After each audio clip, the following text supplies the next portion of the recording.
तो उन गुरुओं को जैसे ये दास सन वैसे तो अंडरग्राउंड तो सन 1994 से चल रहा था इनके जड़ निकालन में। इनका जो भेद था 1994 से ही दास बता रहा था, ये साधना ठीक नहीं बता रही। लेकिन सन 1999 में क्रोथा के अंदर आश्रम बनाया भक्तों ने। इस दास ने वहां परमात्मा का प्रचार शुरू किया। 2003 में सन 2003 में ये ज्ञान एक इंटरनेशनल चैनल आस्था चैनल है, उस पर फरवरी में प्रारंभ हुआ। ये 6-7 महीने चला। उसके दौरान इनके शिष्यों ने जब वो साधना चैनल पर देखा, इनकी पोल खुल गई सारे संतों और पंथों की, इन्होंने हाहुल्ला मचा के और वो हमारा प्रोग्राम बंद करवा दिया। और लोगों में कहने लगे वो झूठा है, कपटी है, पाखंडी है, गुंडा है, ऐसे गुंडागर्दी करता है, आश्रम में ऐसा होता है। उनका उद्देश्य ये था कि इस रामपाल को इतना बदनाम कर दें कि लोग इसके नाम से भी नफरत करें और कोई भी शिष्य वहाँ व्यक्ति ना जावे, कहीं तुम्हारे इस अज्ञान की पोल जनता तक ना खुल जावे। उस उद्देश्य से लेकर के इन्होंने इस दास का विरोध शुरू किया। अब वो मुझे बदनाम करने में तो सफल हो गए, लेकिन सत्य को मिटा नहीं सकते। अब जैसे कंचन सोने के ऊपर गोबर डाल दे, टट्टी घेर दे और कह दे तो बहुत बुंडा है, निकम्मा है, एक ये किसी काम का नहीं है। लेकिन जिसको सोने की पहचान है उसको पता है उस कीचड़, उस टट्टी के डाल देने से, बिस्टा डाल देने से सोने की वैल्यू कम नहीं हो सकती। जय कंचन बिस्टा पड़े घटे नेता का मोल। अब जिसको सोने का पता है ना, टट्टी कहते उस पर जहर घेर रखा, जब वह ठाकर धो मांझ कर पछली जेब में देख डालकर डांग ठोक देगा, देखे भी कोई ना कि देखो छीन ले। तो ऐसे ही इस दास से जो परिचित हो चुकी है पुण्यात्मा, एक भी टस से मस नहीं हुई इतनी बकवाद सुनकर। नहीं तो घर के भी मुंह फेर ले, घर वाले भी मुंह फेर ले, इतनी बूंदी बकवाद। और समाचार पत्रों में, मीडिया में, हे भगवान, हे परमात्मा, आखिर आ गई इस कलयुग की। कोई भी सच्ची का नहीं है इंसान इस पृथ्वी पे, केवल मेरे भक्तों के अतिरिक्त जिन्होंने जो मुझे पहचान चुके हैं।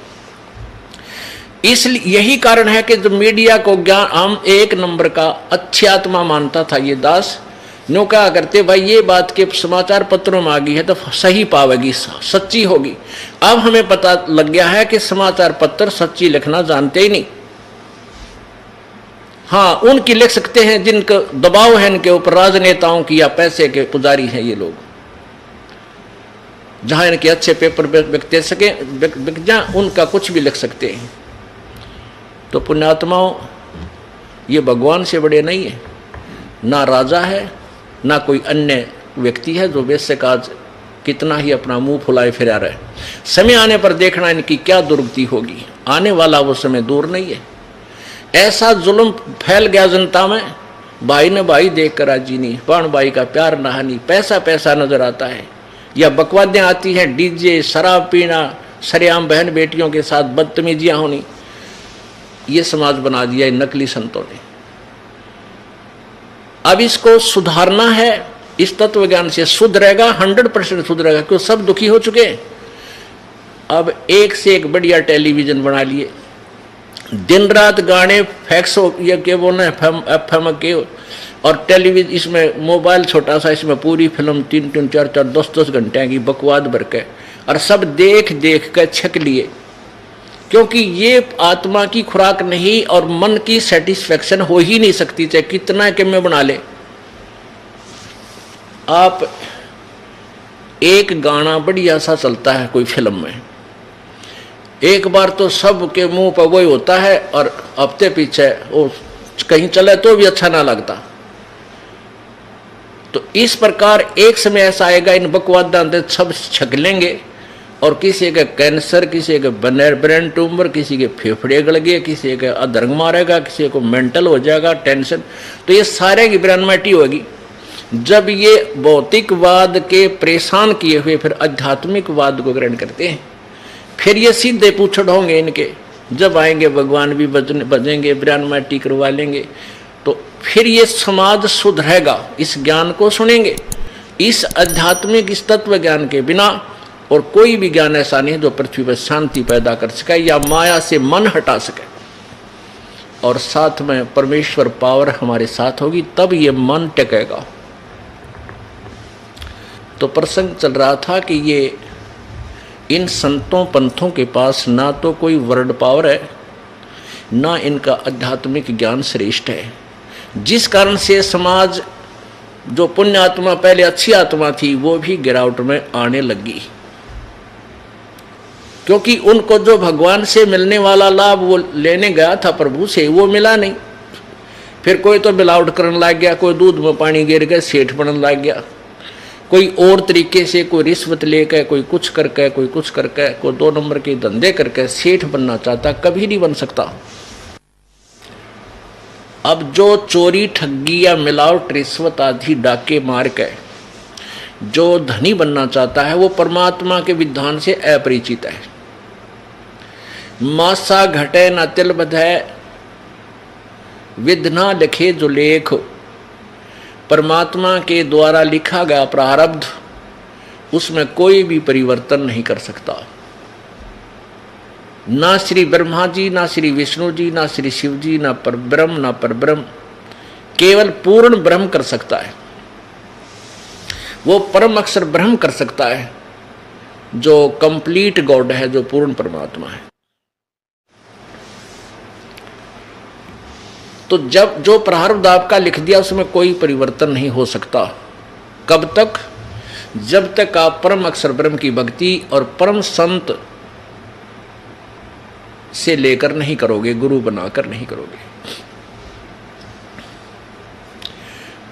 और हम दुखी हो जाते हैं तो सुख प्राप्ति के लिए, कष्ट निवारण के लिए संत परमात्मा की तलाश में संत के पास जाते हैं, और वो संत जो विधि बताता हम करते भी हैं, फिर भी राहत नहीं मिलती। तो संत क्या कह देता है कि बेटा ये तो तेरा प्रारब्ध है, ये तो तुझे भोगना ही पड़ेगा। जब उसके सारे जंतर मंत्र फेल हो जाते हैं फिर वो इन शब्दों पर आ जाता है और कहता है देख भाई, भगवान श्री राम ने बाली को मारा था, सुग्रीव के भाई को। त्रेता युग में विष्णु अवतार थे श्री रामचंद्र जी, और द्वापर युग में उसने फिर श्री कृष्ण रूप में आकर के श्री विष्णु जी ने वो बदला देना पड़ा, अपने प्रारब्ध का क्रम भोगना पड़ा, और एक पारधी ने भगवान श्री कृष्ण के पैर में तीर मारकर उनकी हत्या की, बदला दिया।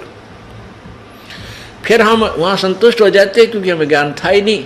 भाई बात तो गुरु जी सही कह रहे हैं, जब श्री कृष्ण और विष्णु जी ने बदला देना पड़ा, कर्म भोगना पड़ा, किया हुआ, तो हमें भी भोगना ही पड़ेगा।